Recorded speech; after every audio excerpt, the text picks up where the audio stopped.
طالبات السلام علیکم ورحمۃ اللہ وبرکاتہ۔ ہمارے آج کے لیکچر کا ٹاپک ہے کہ ہمیں پاکستان کے اغراض و مقاصد، یعنی ہم نے ان وجوہات کا یا ان باتوں کا جائزہ لینا ہے کہ جس کو مد نظر رکھتے ہوئے ہندوستان کے مسلمانوں نے اپنے لیے ایک الگ وطن کا حصول جو ہے وہ ضروری سمجھا، کیونکہ یہ ہم سب جانتے ہیں کہ پاکستان ایک نظریے کے تحت وجود میں آیا اور یہی نظریہ پاکستان اس ملک کی بقا کا ضامن ہے۔ قائد اعظم کے ارشاد کے مطابق ہم نے پاکستان کا مطالبہ محض زمین کا ایک ٹکڑا لینے کے لیے نہیں کیا تھا، بلکہ ہم ایک ایسی تجربہ گاہ چاہتے تھے جہاں ہم اسلام کے اصولوں کو آزما سکیں۔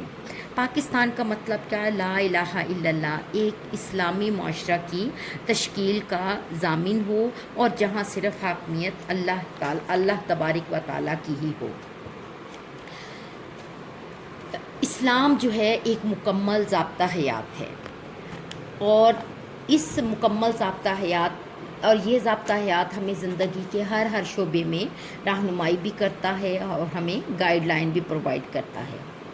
ہندوؤں کا موقف یہ تھا کہ بر صغیر میں ایک قوم آباد ہے اور وہ قوم ہے ہندو، مسلمان بھی انہی کا حصہ ہیں۔ ہندوؤں نے اس حربے سے بیرونی حملہ آوروں کو اپنے ہندو مت میں ضم کر لیا اور انہیں اپنی شناخت اور جداگانہ تشخص سے محروم کر دیا، جبکہ مسلمانوں کا دین اسلام آئینی، سیاسی، سماجی اور معاشی اصولوں کے اعتبار سے ہندو مت سے زیادہ جاندار اور طاقتور تھا۔ یہی وجہ ہے کہ جس وقت ہندوستان میں انگریزوں نے ملک چھوڑنے کا فیصلہ کیا تو ہندوؤں نے ہندوستان چھوڑ دو کا نعرہ بلند کیا، جبکہ اس کے جواب میں مسلم لیگ اور مسلمانوں نے تقسیم کرو اور ہندوستان چھوڑ دو کا نعرہ لگایا، اور اس طرح سے جو ہے وہ مسلمانوں کا ایک اپنا الگ قومی تشخص اور قومیت کی ہر تعریف کے روح سے مسلمان جو ہے وہ ایک قوم تھے اور وہ ہمیشہ رہیں گے، کیونکہ ایسا ہمارا نظریہ اسلام یا دو قومی نظریہ یا ہمارا جو مذہب جو ہے وہ ہمیں الگ شناخت اور تشخص دیتا ہے۔ ہندوؤں نے مسلمانوں کے الگ قومی تشخص کو ختم کرنے کی بھرپور کوشش کی، جس سے مسلمان اس نتیجے پر پہنچے کہ ہندو مسلمانوں کا جداگانہ تشخص اور ان کی ملی شناخت کو برداشت نہیں کرتے اور انہیں رفتہ رفتہ ہندوستانی قومیت میں ضم کرنا چاہتے ہیں۔ چنانچہ مسلمان کانگریس اور ہندوؤں کے طرز عمل سے یکسر مایوس ہو گئے اور انہوں نے قومی تشخص کے تحفظ کے لیے الگ ریاست کے قیام کو ضروری سمجھا۔ برصغیر کے مسلمانوں کی دلوں میں ایک اسلامی ریاست کے قیام کی خواہش ہمیشہ سے موجود رہی ہے۔ چنانچہ جب 1930 میں ڈاکٹر علامہ محمد اقبال نے اپنے خطبہ الہ آباد میں ایک الگ ریاست کے قیام کا تصور پیش کیا تو کھوئی ہوئی منزل کی یاد تازہ ہو گئی۔ قرارداد لاہور کی منظوری کے بعد ایک الگ ریاست کا قیام برصغیر کے مسلمانوں کا نصب العین بن گیا اور بچے کی زبان پر یہ نعرہ گونجنے لگا، پٹ کے رہے گا ہندوستان، بن کے رہے گا پاکستان یا لے کے رہیں گے پاکستان۔ پاکستان کا مطلب کیا؟ لا الہ الا اللہ۔ اس طرح اس خواہش کی تکمیل کے لیے لاکھوں جانوں کی قربانی دینا پڑی، لیکن مسلمانوں کا جذبہ حصول پاکستان سرد نہ ہوا۔ چنانچہ قائد اعظم نے فرمایا کہ ہمارے دلوں میں آزادی کے لیے بے پناہ تڑپ ہے، ہم برطانوی تسلط سے بھی رہائی چاہتے ہیں اور اس بات پر بھی رضامند نہیں ہو سکتے کہ ہمیں ہمیشہ کے لیے ہندوؤں کی غلامی میں منتقل کر دیا جائے۔ اسلامی نظریہ حیات سے نظریہ پاکستان معرض وجود میں آیا، اس لیے نظریہ پاکستان میں اسلامی معاشرے کی تشکیل کا جذبہ بڑی شدت کے ساتھ موجود ہے اور اسلامی معاشرہ ایسا اسلامی معاشرہ جس میں اخوت، مساوات، جمہوریت، عدل و انصاف کا دورہ ہو اور اس سے ایک ایسی فلاحی مملکت معرض وجود میں آئے جو نہ صرف دنیا اسلام کے لیے ایک مثالی ہو بلکہ پوری دنیا اس سے ہدایت حاصل کرے۔ برصغیر میں مسلمان اپنی اسلامی تہذیب و ثقافت کے بلبوتے پر اپنا جداگانہ تشخص اور الگ شناخت قائم رکھنے میں کامیاب ہوئے۔ انگریز نے اسلامی تہذیب و ثقافت کو ہندی تہذیب و ثقافت میں جو ہے وہ مدغم کرنے کی کوشش کی، یعنی مکس اپ کرنے کی کوشش کی تاکہ مسلمان اپنا وجود کھو دیں، لیکن وہ اس میں ناکام ہوا، کیونکہ ایسا ہمارے مذہب کی وجہ سے ہے، کیونکہ ہمارا مذہب ایک مکمل ضابطہ حیات ہے، نہ تو یہ کسی کو اپنے اندر جذب کر سکتا ہے، نہ یہ کسی کے اندر جذب ہو سکتا ہے، کیونکہ اللہ نے زندگی گزارنے کا ایک مکمل طریقہ اور راستہ اس میں دے دیا ہے۔ چنانچہ قائد اعظم نے بجا طور پر فرمایا کہ اس خواہش کو خواب و خیال ہی کہنا چاہیے کہ ہندو اور مسلمان مل کر ایک مشترکہ قومیت کو تخلیق کر سکیں، اور یہ دونوں ایک دوسرے سے اس قدر مختلف ہیں کہ ان کو زبردستی اکٹھا رکھنا یقیناً جو ہے وہ ان کو ہمیشہ کے لیے ایک دوسرے کے مد مقابل یا ان میں متصادم کو جو ہے وسیع کرنے کے مترادف ہے۔ ہندو معاشرہ طبقاتی معاشرہ تھا اور یہ ذات پات میں منکسب تھا، جبکہ اس کے برعکس جو اسلام جو ہے وہ ایک دین فطرت ہے، دین خیرخواہی ہے، اور مسلمانوں میں کوئی چھوٹا بڑا امیر غریب کوئی اس قسم کا کوئی کنسیپٹ نہیں ہے۔ اسلام میں نہ گورے کو کالے پر، نہ کالے کو گورے پر، نہ جو ہے عربی کو اجمی پر، نہ اجمی کو عربی پر کوئی فوقیت ہے۔ اگر فوقیت کا معیار کوئی ہے تو وہ ہے تقوی، خوف خدا، اللہ کی بارگاہ میں قریب جو ہے اللہ کی قریب، یعنی اللہ کی پورے دل جمی کے ساتھ اللہ سے ڈرنا اور اس کی عبادت کرنا، اللہ کے نزدیک اس سے زیادہ بہتر اور کوئی چیز نہیں ہے۔ چنانچہ ان حالات میں مسلمانوں کا باوقار زندگی گزارنا مشکل تھا، تو انہوں نے اپنے لیے ایک الگ وطن کا حصول مناسب سمجھا۔ 20ویں صدی میں اسلامی نشاط ثانیہ کی کئی تحریکوں نے یورپ سامراج کو للکارا۔ بر صغیر کے مسلمانوں میں بھی یہ خواہش پیدا ہوئی کہ وہ ایک آزاد ریاست کی بنیاد ڈالیں۔ بر صغیر کے مسلمان عالم اسلام کے مسائل میں گہری دلچسپی لیتے رہے، اور اس طریقے سے ترکی کی خلافت بچانے کے لیے بھی بر صغیر کے مسلمانوں نے بہت قربانیاں دیں، لیکن بر صغیر کے مسلمانوں نے ایک الگ، جس وقت یہ حالات ان کے جو ہے دیکھنے کنٹرول میں نہ آئے، تو انہوں نے ایک الگ ریاست کے حصول کا فیصلہ کر لیا، جس سے اسلامی ممالک کے مسائل کو سلجھایا جا سکے اور ان کے مفادات کا تحفظ کیا جا سکے۔ 19ویں صدی میں ہندوؤں کی آریہ سماج،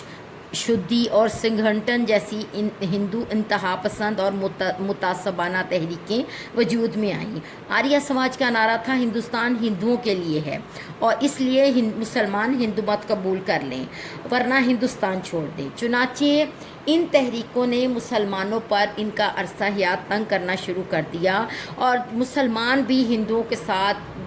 ہر وقت کی اس فسادات، ہندو مسلم فسادات سے اور ہر وقت کی اس پریشانی سے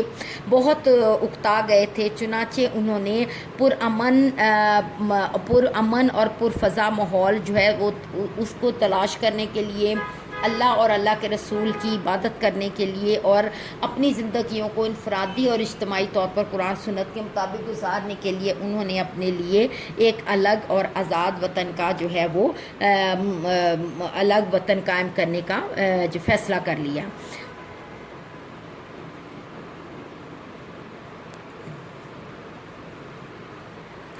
اردو زبان مسلمانوں کی اور ہندوستان کے لوگ جو ہے خاص طور پر مسلمان، ان کی زبان تھی اور فارسی رسم الخط تھا، جبکہ اس کے مقابلے میں ہندو ہندی زبان اور دیوناگری رسم الخط کو استعمال کرتے تھے۔ لیکن ہندو ہمیشہ سے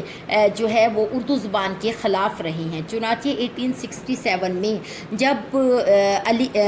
سر سید احمد خان بنارس جو ہے وہ ادھر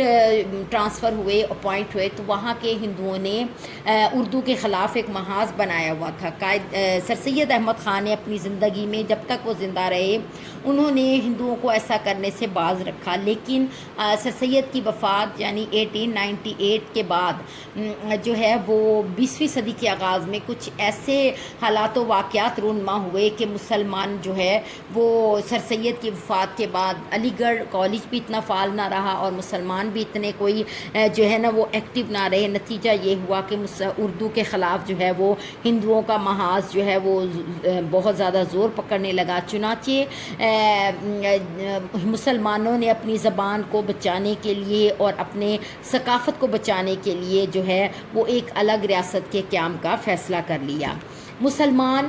بر صغیر میں جب حکمران تھے تو بہت زیادہ خوشحال تھے، لیکن انگریز کے آنے کے بعد مسلمان معاشی طور پر بہت زیادہ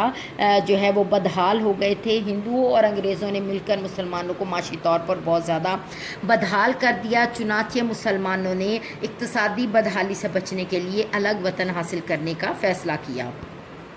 مسلمان انگریزی سامراجیت سے بھی جو ہے نجات چاہتے تھے، اور وہ یہ بھی چاہتے تھے کہ جب انگریز ہندوستان کو خیر بات کہیں تو صرف اکثریت کو اقتدار نہ دے کے جائیں بلکہ مسلمانوں کو بھی ان کا جائز حق دے کے جائیں۔ چونکہ مسلمان صدیوں سے حکمران رہے تھے، اس لیے وہ کبھی بھی ہندوؤں کے انڈر نہیں رہنا چاہتے تھے، لہٰذا انہوں نے اپنا تشخص اور اپنی زبان بچانے کے لیے، اپنے دین کو بچانے کے لیے انہوں نے ایک الگ وطن کے قیام کا مطالبہ کر لیا۔ قیام پاکستان کا مقصد یہ بھی تھا کہ اس خطے کو عالم اسلام کا مضبوط قلعہ اور اہم مرکز بنایا جائے تاکہ دوسرے مسلمان ممالک اس سے رہنمائی حاصل کریں۔ یہ متحدہ ہندوستان میں یہ چیز ممکن نہ تھی، چنانچہ جو ہے وہ موتی لال نہرو نے قیام پاکستان پر تبصرہ کرتے ہوئے کہا کہ پاکستان کی پشت پر دنیا اسلام کا ایک سلسلہ واقع ہے جو اسے ایک اہم مرکز اور مضبوط قلعہ بنا دے گا۔ چنانچہ قائد اعظم نے قاہرہ میں خطاب کرتے ہوئے کہا کہ اس وقت تک مسلمان اور عرب حکومتیں حقیقی معنوں میں آزاد نہیں ہوں گی جب تک پاکستان قائم نہ ہو۔ چنانچہ قرارداد پاکستان جو کہ 23 مارچ 1940 کو پیش کی گئی، اور اس کے پیش ہونے کے تقریباً 7 سال کے بعد یعنی 40 سے لے کر 47 تک کا عرصہ تحریک پاکستان میں بھرپور جو ہے وہ پیک کا عرصہ تھا، کیونکہ انگریز نے جو ہتھ کنڈے استعمال کرنے تھے اس نے وہ کیے، کانگریس نے جو کرنا تھا وہ کیا، لیکن اللہ کی رحمت اور مسلمانوں کی کوشش جو ہے وہ سر فہرست رہی، کیونکہ جو حق ہوتا ہے، جو حق کام ہوتا ہے، جو حق بات ہوتی ہے، جو اللہ کو چیز منظور ہوتی ہے وہ ہو کے رہتی ہے۔ چنانچہ ان تمام رکاوٹوں اور مشکلات کے باوجود پاکستان کا بننا اور پاکستان کا حصول جو ہے وہ اللہ کا ایک بہت بڑا عطیہ اور انعام ہے اور معجزہ خداوندی ہے، اور ہمیں اپنے اس الگ آزاد اور خود مختار اور نظریاتی مملکت پر ہم جتنا ناز کریں وہ کم ہے، اور ہمیں پاکستان جو ہے اللہ کی رحمت سے 14 اگست 1947 کو دنیا کے نقشے پر ایک فلاحی، نظریاتی اور ایک بہترین اسلامی مملکت کے طور پر پاکستان 14 اگست 1947 کو دنیا کے نقشے پر معرض وجود میں آیا۔